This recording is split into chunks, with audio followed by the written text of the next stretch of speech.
and an interest in the International Space Year. We share a great deal. Right now, neither country is capable of launching anything into space with its own resources. Much as I admire Sri Lanka and wish them well, I hope that by the time of the International Space Year, or even before that, my nation will have achieved, or I should say regained, the ability to launch things into space, because I'm a patriotic American, and I think that we should excel Sri Lanka in something.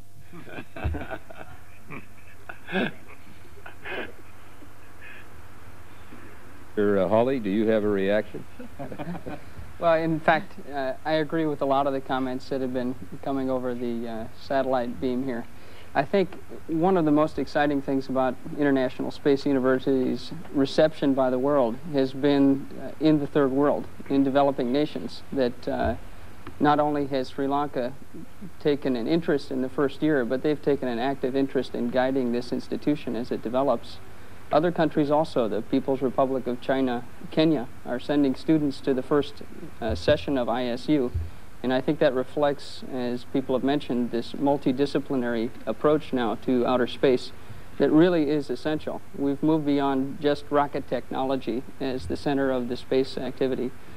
Certainly the satellite industry has spun off a whole bunch of new space careers, including space law, space management, this sort of thing, which had not existed even 15, 20 years ago.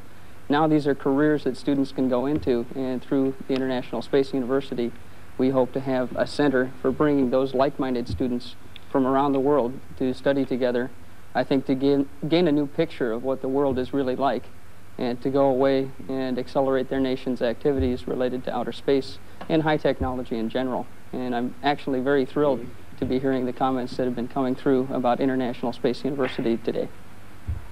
Let's continue this fascinating discussion on the peaceful uses of space technology by touching on Dr. Clark's proposal for the launching of an international monitoring satellite. Such a peace-sat, as Dr. Clark likes to call it, could serve as a watchdog for the world to guarantee international peace. Dr. Pelton, as an expert in the field of satellite technology and the administration of international satellite systems, could you comment on the proposal for such an international monitoring satellite? Well, there are two aspects of that issue. The first part is the easy one. Is it technically possible to build and deploy such a system? And the answer to that is obviously yes. The question is it politically possible to do that at this time? And I'm afraid that the answer that I would make, and also I talked to John McLucas, who could not be with us today, and his answer was the same, that we do not see that it's likely that that's going to be happening in the near-term future. There are at least 3 different types of concepts for monitoring technology today. One is sometimes called MediaSat, where you would have a sensing device that could be used essentially to support news operations, such as was used by the networks to cover the Chernobyl disaster. The second approach is monitoring for economic and resource type of activities from fishing, agriculture, and timber. And that, of course, is happening, and the spot technology has become very good, and the resolution is very high. And it seems to me most likely that evolving from MediaSat and Earth resource technology such as we have with SPOT, we can, in time, maybe by the end of the century, be able to move forward to move to this third stage of peace monitoring and the ability to achieve that type of political cooperation based on the rather remarkable breakthrough that's been achieved with the INF treaty here in Washington just a week ago.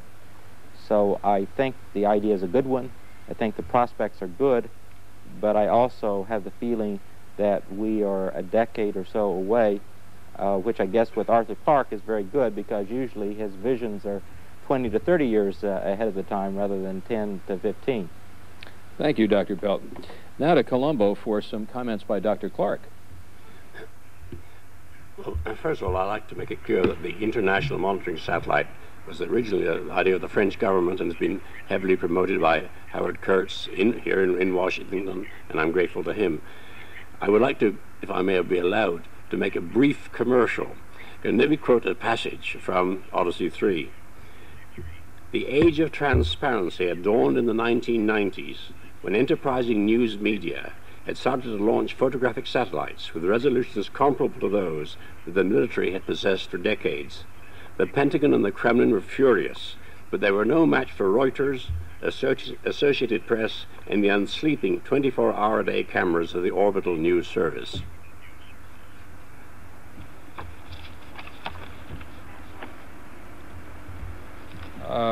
Thank you very much, Dr. Clark. And now we'd like a final comment from President Jayawardena. I'm happy that this global dialogue was made possible. I would like to help Professor Pierce to enable his country to excel us in something. This is a sphere in which we can all cooperate. Thank you, WorldNet, for facilitating this teleconference. Thank you. Thank you, Your Excellency. As we conclude today's program, I'd like to congratulate Dr. Pierce and send our own very happy birthday greetings to Dr. Clark. And thank you to all our participants in Colombo and in Washington for a stimulating discussion. As a reminder, credit for today's program should be given to WorldNet, the television service of the United States Information Agency, and Rupavahini, the national television network of Sri Lanka. In Washington, I'm Jack Reynolds for WorldNet. Thank you.